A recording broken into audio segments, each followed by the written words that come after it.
Hello, and welcome to the Tennessee Informer. Our topic tonight is threats to our state and local sovereignty and rights from the UN and other international agencies and how to recognize them. You're not safe just because you live in Tennessee. Our sovereignty is under threat, and in some cases, our state is complicit in this, although we do have some people trying to fight the good fight on that issue. Our guest tonight is Danielle Goodrich of East Tennessee Freedom, who is well-versed on this topic and others. Danielle, thank you for being with us. Hi, everybody. How are you? Doing good. What about you? Yeah, doing pretty good. Thanks for having me. Good. I appreciate you coming on. We're going to get right to it. What are the agencies that are trying to implement sustainable development, and exactly what is sustainable development? Yeah, sure. So I know most people have heard about, World Economic Forum and how they'll say, you will own nothing and be happy. Everybody's heard about the WHO Treaty and how that's a threat to national sovereignty, but not a lot of people have heard about what the UN's up to in terms of their 17 Sustainable Development Goals. And it's not just the UN, because the UN has a whole bunch of partners and offshoots that have particular categories that they focus on. So you have UNICEF, which is child focused. You have Gavi, which is vaccine focused. You have UNESCO, which is science, education, culture focused. You have the FAO, which is food and agriculture focused. And then they include the WHO in there too.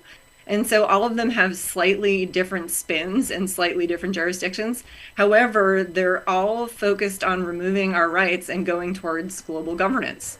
And their 17 Sustainable Development Goals, what they say they mean, and then what we've actually seen out of them, like when they say, we want everybody to be healthy, and we saw their policies during the pandemic, and it wasn't exactly that. It wasn't, you have metabolic disorders and diabetes, so, focus on your health, lose some weight, and then you'll have better health outcomes. That wasn't what it was. It was lock your grandma up. It was mask yourself. And take an unconstitutional mandated rush to market,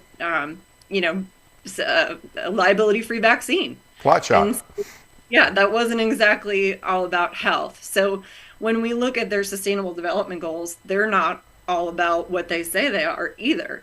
But they've been busy. And if you go to their website and you can just look up UNESCO and Sustainable Development Goals, you can look up UN and Sustainable Development Goals, and you'll see that they have a little clock on there, not a clock, but it talks about all their actions, their targets, and it's constantly ticking up. So they're hard at work with this. But I gave a presentation recently to some grassroots leaders and also to some legislators, because I really want them to understand what the United Nations is up to with these 17 Sustainable Development Goals. And what better way than to look back at what their governing ideology is. So in the presentation, we started with that, and we could look back because it's on UNESCO's website. And so you can look back, and there's a 1946 document that Julian Huxley wrote, and it's the UNESCO's purpose and philosophy. And on there, they talk about how their ideology is a scientific humanism, specifically an evolutionary humanism. So they are playing God, man is God, and government is over God and their ideology. And then they talk about how there's that they can't have competing religions, they can't have competing traditions, and because it's divisive. And they're saying, well, we want world peace, and the only way to have world peace is if we have one religion, and that religion has to be scientific humanism. But how do we do that? How do we have one religion that everyone accepts, one tradition that everyone accepts? So their answer is political unity and one world government. And they say it in the document. They say, specifically in its educational program, referring to UNESCO's, it can stress the ultimate need for world political unity and familiarize all people with the implications of the transfer of full sovereignty from separate nations to a world organization. So this is what it says in their governing documents. And then they talk about, well, how are we going to accomplish this? How are we going to get people to buy into our one world religion and our tradition and buy into one world government? And so they say, well, we can use these different organizations. So we can use the FAO, we can use the World Health Organization, and all of these different UN agencies.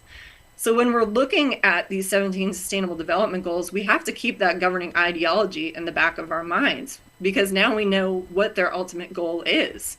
And when they say sustainable, what they mean is that the way that we're currently living, they don't see that as sustainable. They think there's too many people. And they even say in one of their documents, they talk about eugenics openly. So take that to note. But they say in there, medical science may increase the number of human beings in a given area, but lower their quality of their opportunities for enjoyment for life. And if so, in the light of our basic criterion of evolutionary direction, that's wrong.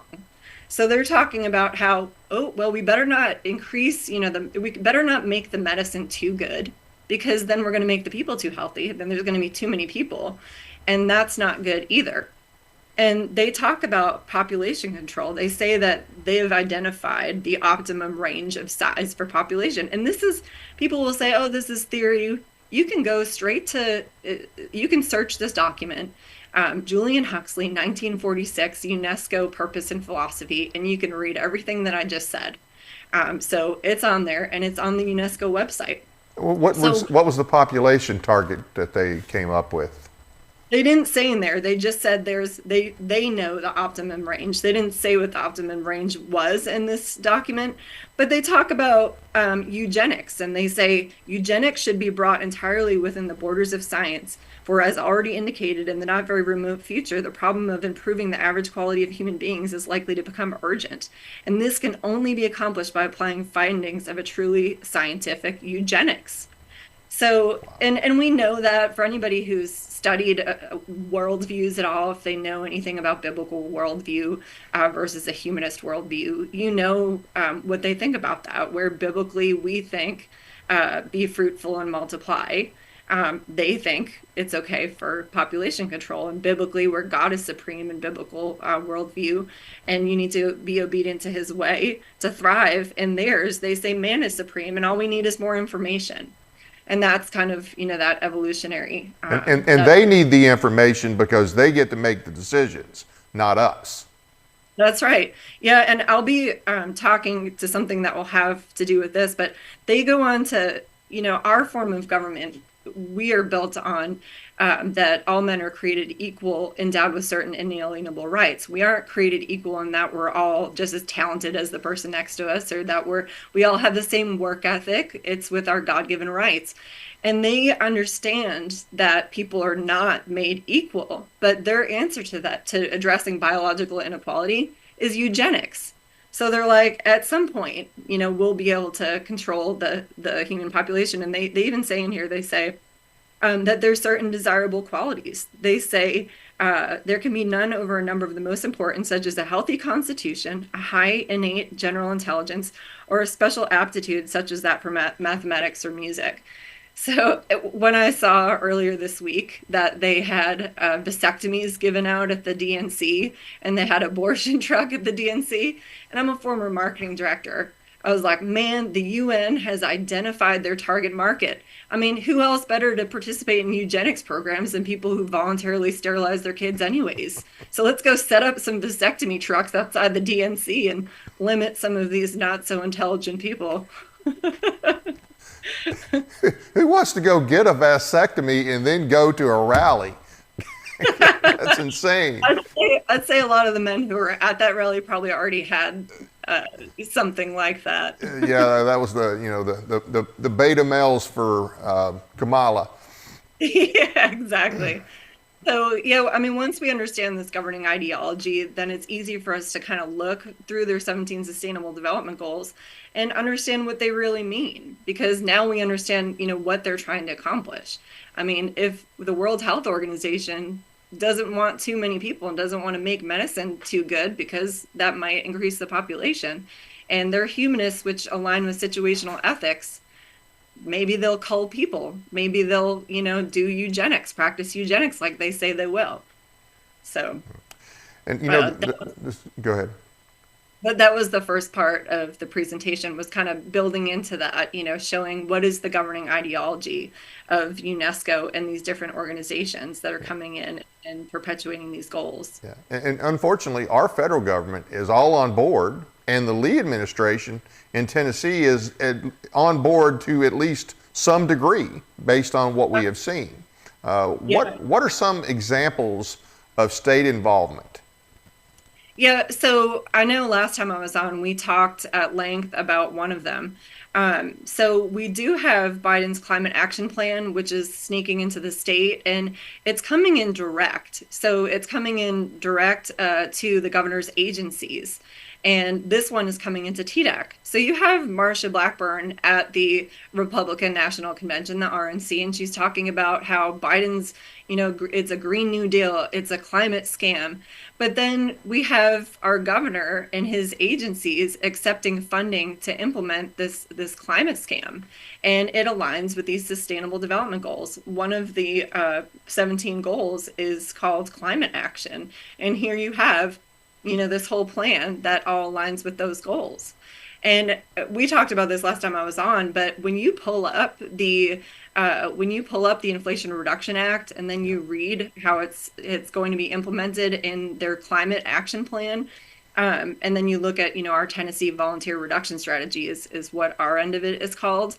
But it even says in there things like shared prosperity, the opposite of individual liberty and the opposite of property rights. You see things in there about the Justice 40 initiative, which is taking the money from climate action and redistributing it to marginalized communities. So, I mean, you're basically talking about socialism because why? Because climate change. And there's a number of other ones which we can get to as we go through the 17 Sustainable Development Goals. And I'm not going to probably hit on all of them, but I'll get to as many as we can. Absolutely. So some legislators have opposed these programs. Let's talk about that a little bit. Yeah, so we have a new one since last you and I spoke. So we have Senator Pody who is coming up with a WHO law. So it's going to be against the whole WHO treaty, how, we were hearing that they're going to come in and usurp our national sovereignty. And I mean, that's wholly unconstitutional. It says that in ours, if it's treaties, in the supremacy clause, the treaties have to be in line with the Constitution, not that they can come in and usurp the Constitution. And so Pody, I haven't seen the verbiage, I haven't seen the language for this yet, but I'm excited about it. I'm excited that he's willing to tackle that. And I know Pody, there was just an article that hit that he's looking to tackle also the emergency powers of the governor, because he's like, there's a lot of things that were outside the Constitution during the pandemic, and we don't want that to happen again. So we need to put some guardrails in place so that can't. But we saw during the last legislative session, we saw some of these other ones that came in. So there was the 3030, which is Biden's 3030 program, where they're looking to turn 30% of our land, they're looking to take it away from private ownership and make it all public ownership. And this is a theme that we're going to see all throughout these sustainable development goals, where they're looking to take things that are privately owned and make them publicly owned or government owned. And that fits right along with that World Economic Forum, you will own nothing and be happy. And it's a repeated theme as we go through these other 17 sustainable development goals that we'll see, where they're looking to take away ownership of different things by publicly funding them. And they make it sound like it's a great thing, but it's not. So last year, when we saw some of those bills coming through that were attached to the Inflation Reduction Act, it's interesting that the Inflation Reduction Act, the language changed to become climate smart programs, and they completely reversed what landowners thought the programs were for.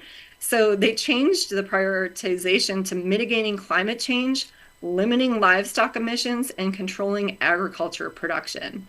And so there was a bill that was in Tennessee that was going to accept federal matching funds from programs such as the Forest Legacy Program. Right. And it was for the Federal Forest Legacy Program. And the bill would have facilitated the Biden administration's 3030 agenda, where they wanted to lock up 30% of our land and waters by 2030. And that's all of these sustainable development goals, they want to accomplish them by 2030.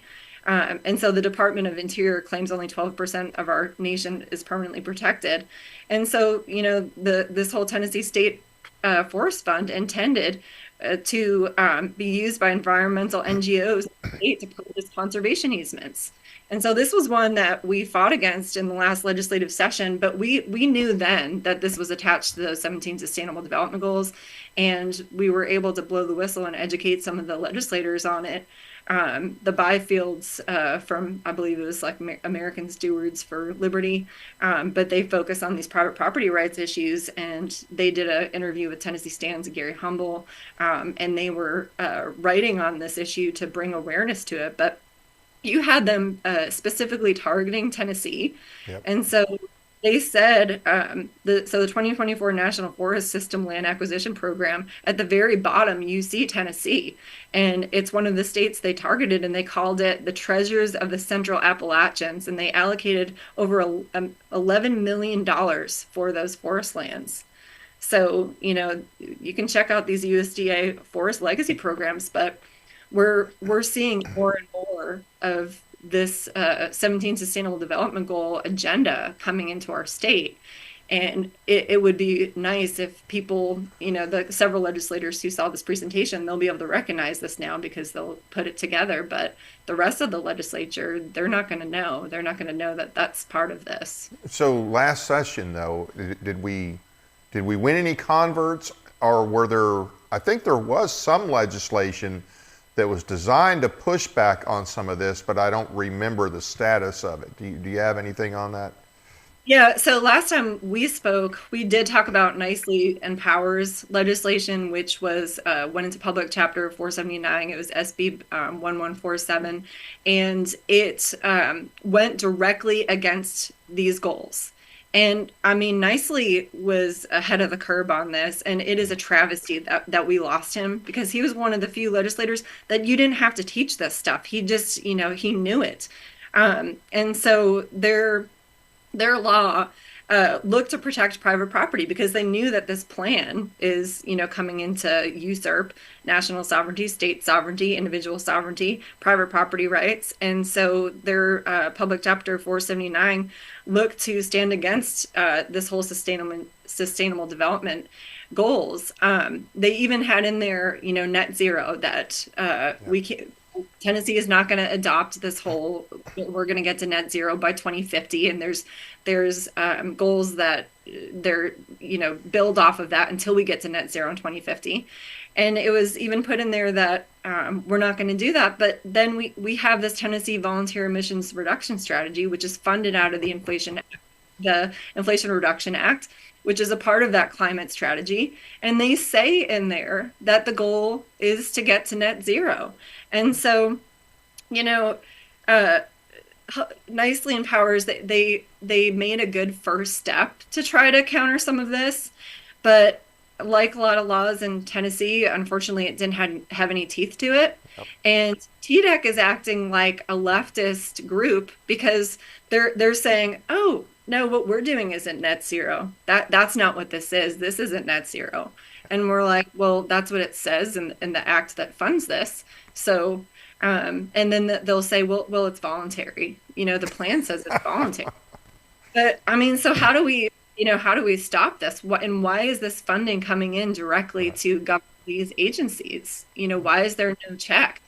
Can't we put this before the legislature before it goes direct to TDEC, and have the legislature duke it out like they did on the conservation easements, where, they raise good questions and they're like, wait a minute, is this something that Tennesseans want? We're the, people's representatives.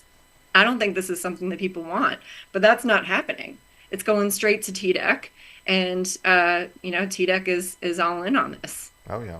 Well, we do have a slide that's got the 17 SDGs on it, and so we'll put that up here, and we can talk about some concerns for each of them, plus any examples you might have in Tennessee. Now, I don't know how well you can see that slide. I don't have the best vision, so hopefully you can see it. We can just go down the line and talk about it a little bit.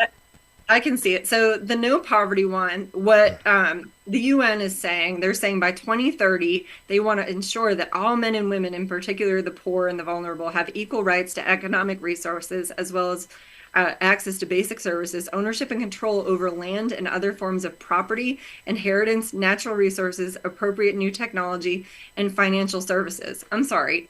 So we have no private property rights. We can work for property and inheritance and these different things. And they're just going to share them to end poverty. I mean, that's what they're talking about. This is a wealth redistribution initiative.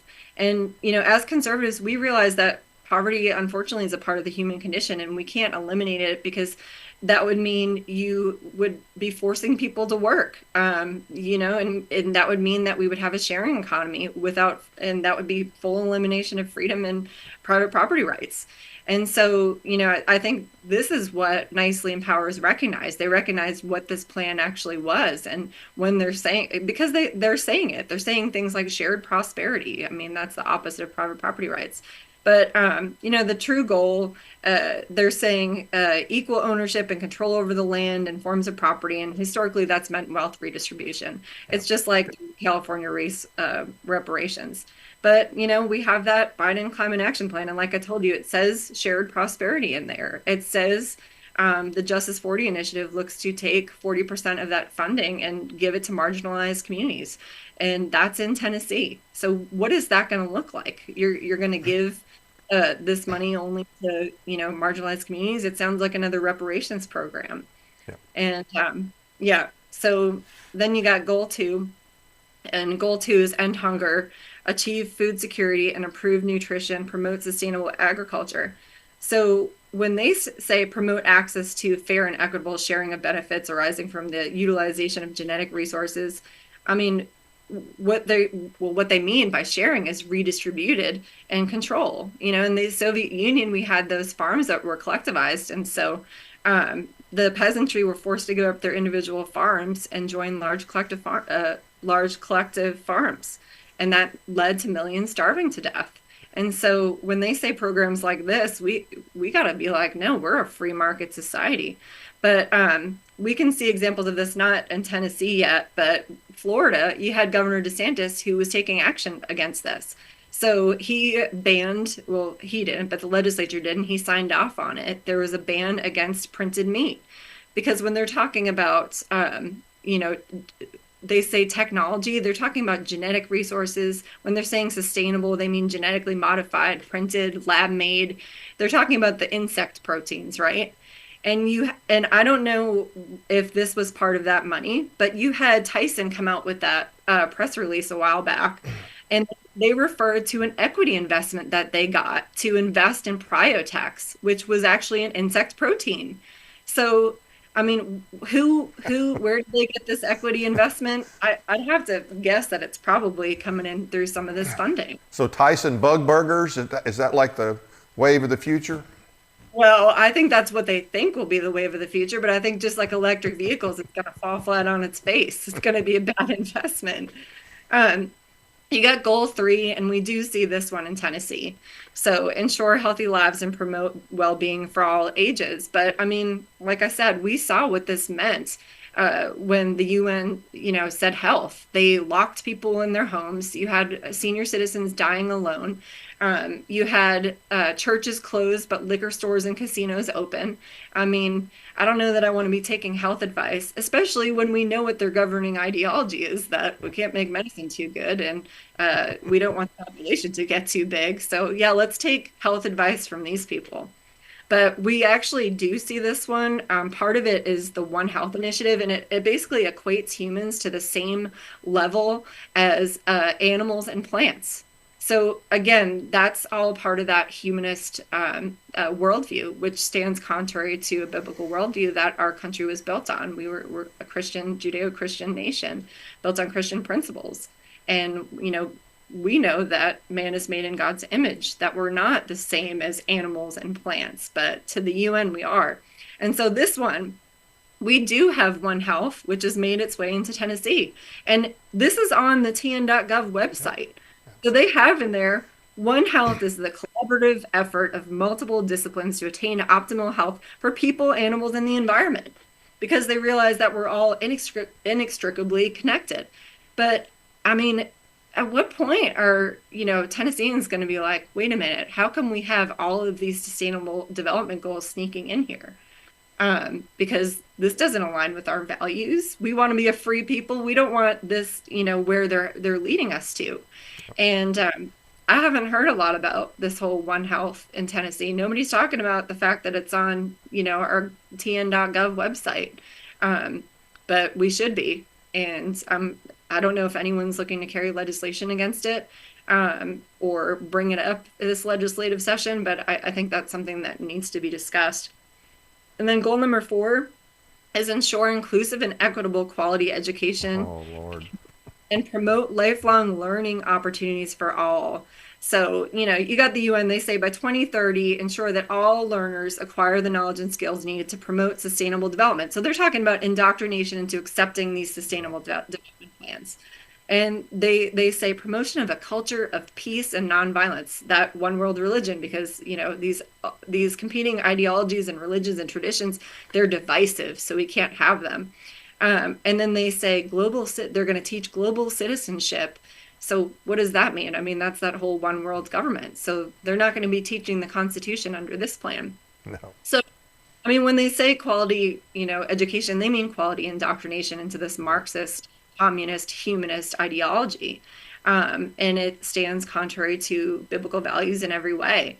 And we look at this as, I look at the school vouchers as it is right in line with this, because it's an equity initiative and it is going to be the foot in the door. As Lundberg said, we need to have testing if we're going to get these school vouchers, and we need to know how those private schools are doing. I mean, my kids go to private school. They're doing just great. Then you have Lizette Gonzalez in the hearings, she's saying, oh yeah, we're going to have ample communications with private schools. I'm like, we don't want her having ample communications with private schools. So they're looking for this to be the government's foot in the door. And to prove the equity point, I always give the example of the post office. So I look at this as, this is essentially the government who's over the post office, and they're saying everyone deserves equitable delivery services. So what are we going to do? We're going to publicly fund FedEx. And then what happens? Before long, FedEx looks just as bad as the post office, and they have the same governing ideology, they have the same culture, and they have the same burden of regulation. And UNESCO documents, there was actually this great, there was a document, it was called Shekels for Shackles. And it was a compilation of all these different, it was a biblical worldview opinion, and all these different people, they compiled their articles, and it was all the truth about school choice. And I forget how many articles there were, but in chapter 4 of this Shekels for Shackles, it references UNESCO. So they're talking about how they see UNESCO's hand in this. So they say UNESCO, the United Nations Educational, Scientific, and Cultural Organization, who's been charged with seeing the UN Sustainable Development Goal SDG 4, quality and inclusive education for all through to completion by 2030. This subject was addressed in a background paper commissioned for their Global Education Monitoring Report that was highlighted in the article, The Strings of School Choice. In it, the authors lay out how public money funding private schools through school choice and the public regulation that comes with it can be utilized as the main policy option to tackle education inequalities resulting from private actors' involvement in the provision of education. So how are they going to get, yeah, exactly. Thank you, Kevin, for putting that up there. So you had Charles Potter, who is a humanist, who said this quote that's up here: education is thus the most powerful ally of humanism. Every public school is a school of humanism.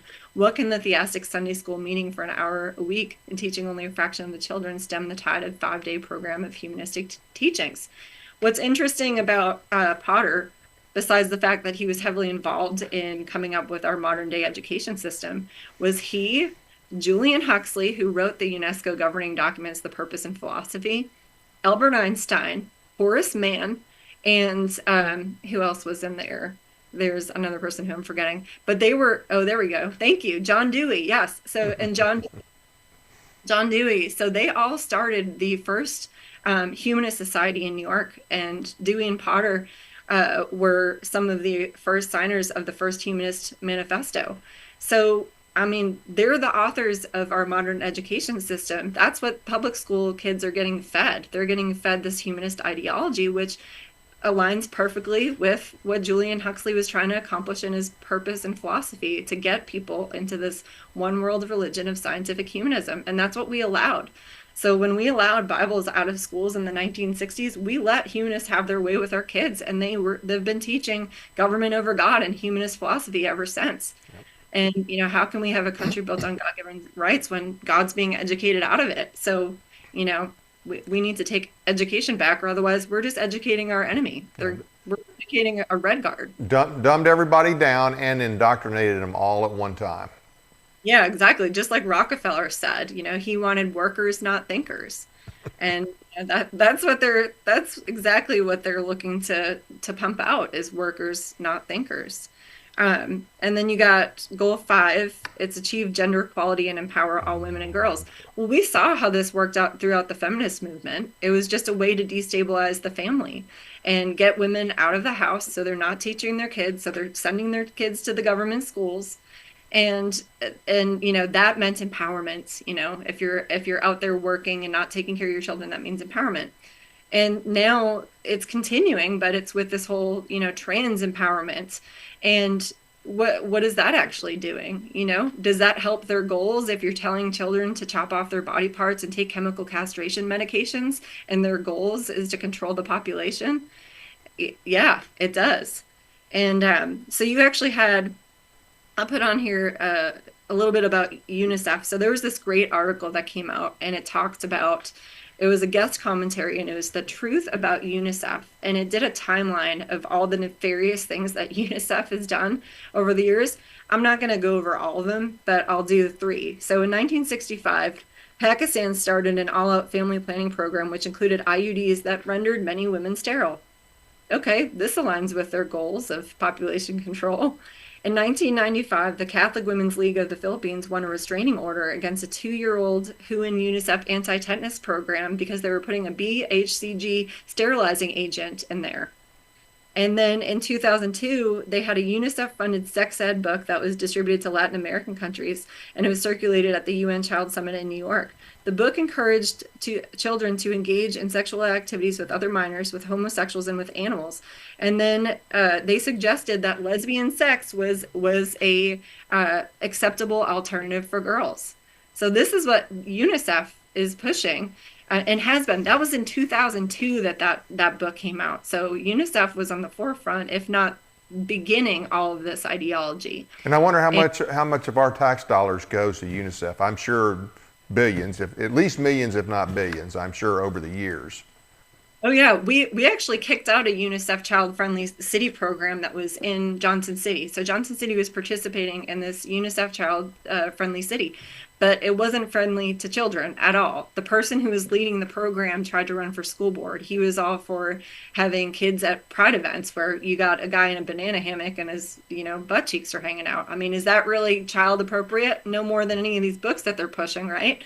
And so he was over the program in Johnson City. And basically what they were encouraging was, abortions. That's a women's right. They're encouraging birth control, family planning, and all these different ideologies. And so they got themselves in trouble because we have a conservative school board member, and she found out that they were sending the school surveys to the children without the school board even knowing about it. So, that goes back to, they think that parental rights are not a thing and the school can do whatever they want with the kids. So was this an administrator? This guy was a school director of schools? No, he wasn't even connected to the schools. He was over this UNICEF child-friendly city program that was in Johnson City. And so we had to go before the city commissioners, and we were like, we want this program out of here. Like, do not re-sign with this program. We see exactly what it is. And not only that, they're doing these surveys without parental consent. And so... But my point is, it was happening in the schools, correct? Yes. Mm-hmm. So that means the director of schools knew about it, or the principals, at least the principals knew about it, and the teachers had to see it. And none of them said anything? Well, once that conservative school board member caught wind of it, she put a stop to it real quick. And she was like, this stuff has to go before the school board. We can't just be letting these, third parties come in and do whatever they want. And so, but we ended up succeeding, and we got UNICEF, we basically got them not to re-sign onto the program, and we told UNICEF to take a hike. But that just goes to show you, how these plans are even coming in locally. Wow. And like you said, to your point, we probably funded it. But I don't know if we're going to get through all of these, but goal 6, ensure availability and sustainable management of water and sanitation for all. I mean, what that really comes down to is who's controlling the water. You had it was Pepsi at one point, or was it Nestle? Yeah, Nestle was under fire for taking water resources. That is a problem when you have monopolies that are all under the same owners of BlackRock and Vanguard claiming natural resources. And then goal 7, you have ensure access to affordable, reliable, sustainable, and modern energy for all. So, I mean, what they're really talking about here is anything but gas and oil. We want you to use electric because it's easier to control, and we can turn it off remotely if we need to. We can unplug you with ease. That's what it's all about. Yeah, and there's more to it. So it's not just shared prosperity nationally. They're talking about in this climate action plan, they're talking about global welfare in here. And so in this plan, they say what that means is the U.S. basically what it means is the U.S. gets to fund climate efforts in other countries. So they say, this is quote, achieving universal electricity access across sub-Saharan Africa by 2030 would require an annual U.S. investment of $27 billion. So they're not only looking to share prosperity or group to marginalized groups here in our country or here in our state. They're looking to fund electricity in Africa. And it talks about inclusive climate policies in the form of international aid, bioenergy taxes, or domestic revenue reallocation can avert the overall cost of addressing climate change in terms of global welfare. So this isn't just, shared prosperity here. They're looking for us to fund, talk about, dropping us down a notch. Not only do we have to fund wars in Ukraine and everywhere else, but now we're going to be funding electricity in Africa per these plans. And so we've talked about energy in Tennessee before. That all falls within the whole climate action goal. So, President Biden, he looks to reach 100% carbon pollution-free electricity by 2035, 50 to 52% reduction from 2005 levels in economy-wide net greenhouse gas pollution in 2030, and net zero emissions economy-wide by no later than 2050. And this is a plan that Tennessee signed onto. Yeah.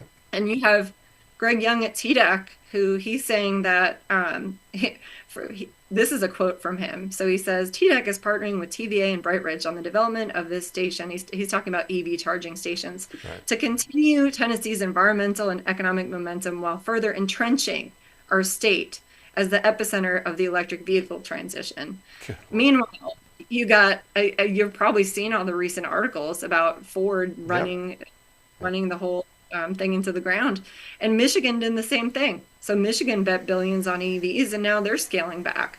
You have EV stock slide. You have Tesla stock down 30%, Rivian stock down 51%, and Tennessee invested $884 million of our dollars into it.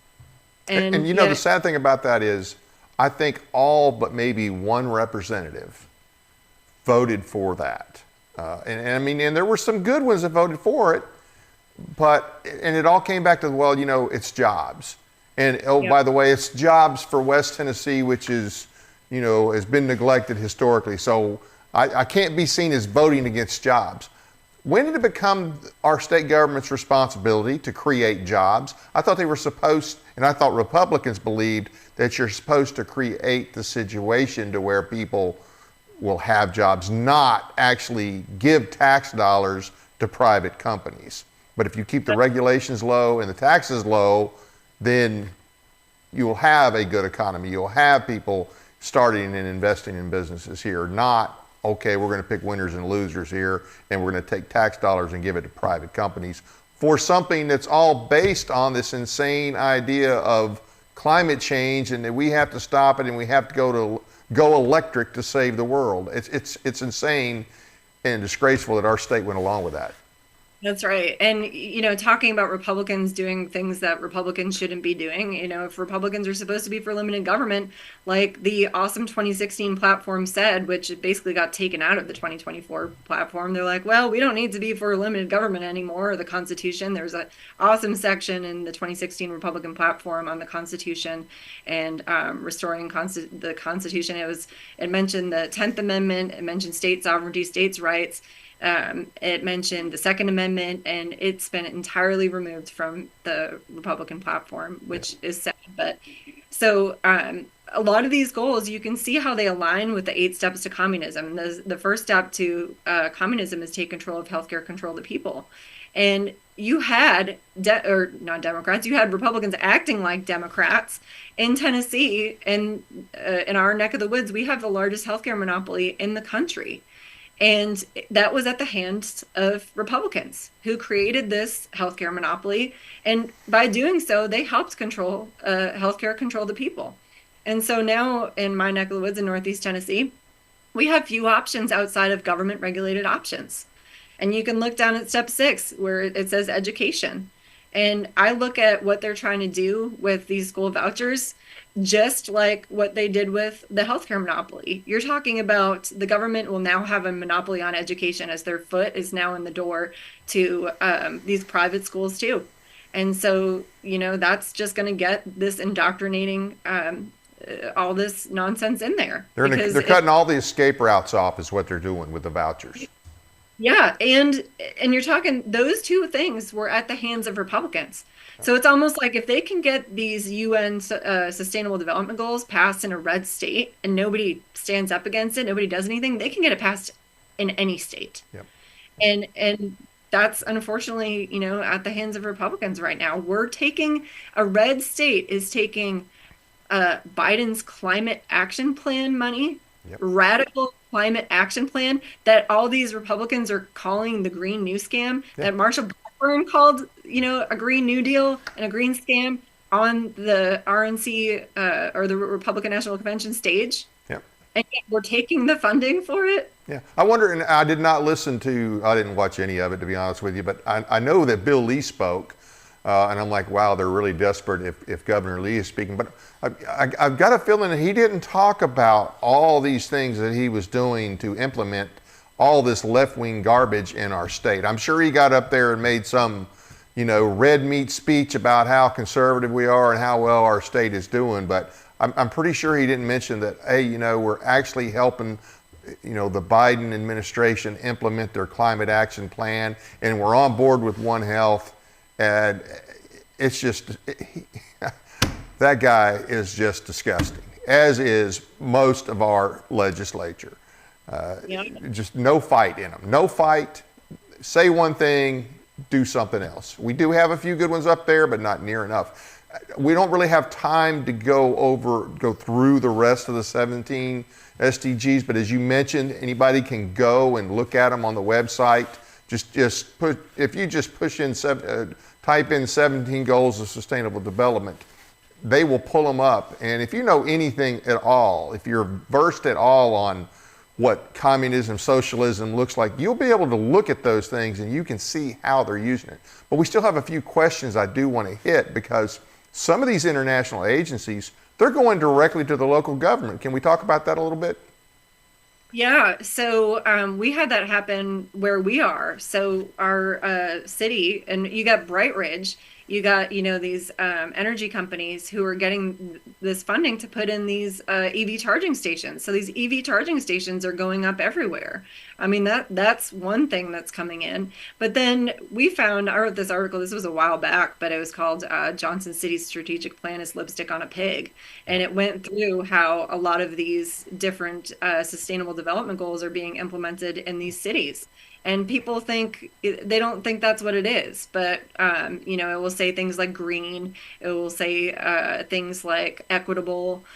So you got to look for the keywords, and you'll see the connections. So when you hear sustainable development, this is a key. When you hear sustainable development, think socialist doctrine, because that's essentially what it is.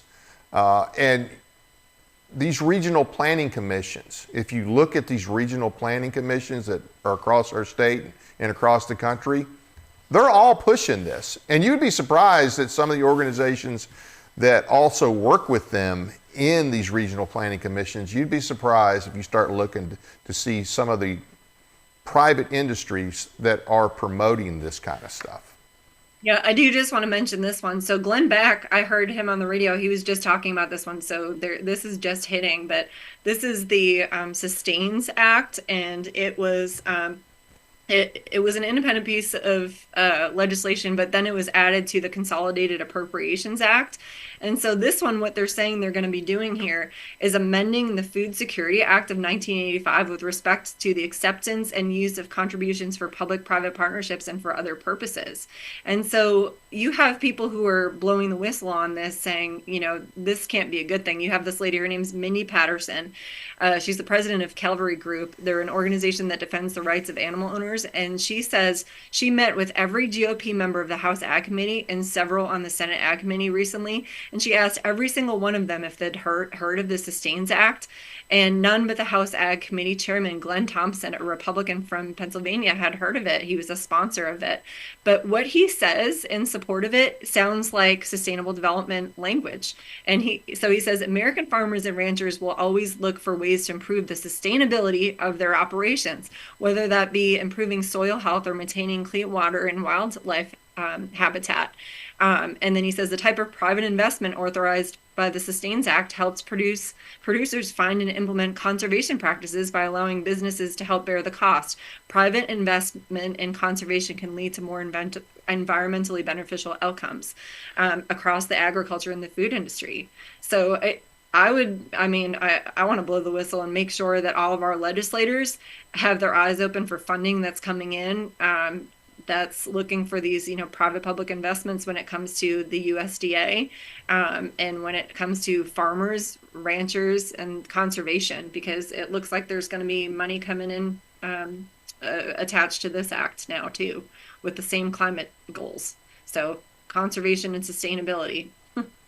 Yeah, and I'm pretty sure that some of the legislation in our state last year, the issue with the easements, and I can't, the NACs, the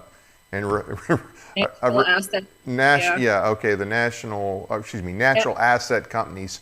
I guarantee we're going to see something come back again this year that is tied to those, and especially under the guise of saving Tennessee farmland, which I'm not against saving Tennessee farmland, and I think there's some people in our legislature that have a legitimate concern about that. What I'm concerned about is some of the programs they may have bought into and some of the organizations they may be working with, and it's not really, it's kind of false advertising. They don't necessarily understand what they're getting into, and that's my concern.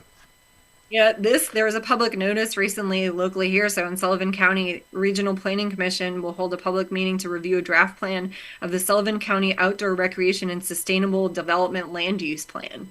So, we got to start looking for this in our cities. We got to keep an eye open because we know that ultimately that's Biden's 30-30 plan. But yeah, I agree. There is an issue with conservation, but is giving up private land ownership to the government the answer? I don't think so. I think we need to find a better solution. I wish I knew what that was right now. Yeah. And so what are some of the other things at the local level that people need to be aware of? Need to look for, and where do they look for it at? I think you're mostly talking about through their county government or their metro government in some cases.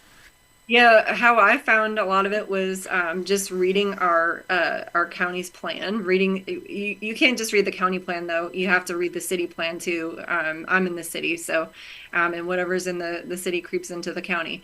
And so you go and you read their 5-year plan, you read their 10-year plan, and I guarantee you're going to see a lot of this language in there, this equitable, and most of them don't even know where it came from. And there is innocence there. It's not like all the county commissioners are evil and they're all, UN agenda. No. Most of them it's don't not. have a clue. Most of them don't have a clue. They don't have a clue. It's just coming in through grants. It's coming in through NGOs, and it's funding this initiative. Like they said, it's the UN plan is a global plan enacted locally, and they just have no idea that's what it is. But they're helping to implement these things. A lot of, the whole build bike paths. Yeah, that sounds great, but as long as it's not, the next step isn't you can't have your car. So we had this one. This was it last year? So we had Johnson City put in smart poles that had surveillance capabilities, and they didn't even realize when they got the grant that the cameras had surveillance capabilities and that they could listen to you too and watch you. And when we brought it up to them, they were like, "Well, but isn't it great that we know how many people came to see our Christmas trees this year?" And we're like, well, you're missing the point. We're pointing more to, China has 600 closed circuit cameras, enough to monitor every 1.5 people, I think it is. And so it's just a way for them to stair step into that whole social credit system where they can watch you wherever you are, and they have the facial recognition. And we see the facial recognition going in now into the football stadiums. Yep. Uh, Yep. yeah, but there's a lot of people here in Johnson City that they probably don't know that those are smart poles that we have downtown. And so there's a lot of this, the smart cities in Chattanooga, they're ahead of the game. We just have the smart poles, but I mean, they're getting a full out smart city out there. And yeah, we don't want this. We don't want an agenda in our cities. So Any closing thoughts? yeah, legislative session is coming up. Be meeting with your representatives. Let them know about this initiative, about these plans. We need to educate them on this. They need to understand what the underlying ideology of UNICEF and UNESCO and all these organizations are, and what their ultimate goal is, so that when they see 17 Sustainable Development Goals, they pause and say, okay, yeah, you're right. Maybe the UN didn't get the pandemic right, and maybe their public health ideology isn't what we want to do, and particularly the vouchers. We got to stand strong against these vouchers this upcoming session, because Bill Lee's saying he's going to get them through, and you had so much out of state money coming in to try to get out good candidates, and they were successful. They got Senator Frank Nicely out. They got one of the better ones out just because he stood against school vouchers, because he saw them for what it is, and he sees this plan for what it is. So just help us educate and be looking this legislative session for different things that we're going to be doing. I would love to see somebody add an enforcement mechanism to Nicely's and Powers net zero law, so that TDEC can't be like, that's not net zero. How do we tighten up the language so that that's not deniable? I'd love to see the language in PODI's WHO bill, and I'm excited about that. I think that will be great. You have the governor's emergency powers that he's taking on. That's great. And of course, Halsey's nullification. Absolutely. We have to get that through. We have to get it through. It would be the best way for us to stand up for states' rights and state sovereignty, and to be able to tell the federal government that, what, yeah, this state is sovereign and so are our people, and we're going to nullify that unconstitutional federal law, federal mandate, and we're not going to do it here in Tennessee.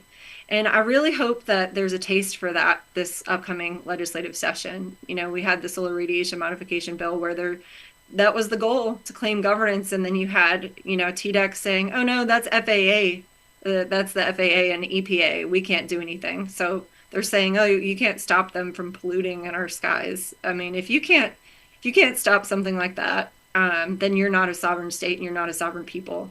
And I know Monty Fritz wants to see that through, and he looks at that as a mini nullification. But if we could get Halsey's nullification through, I would ask for full-on grassroots support.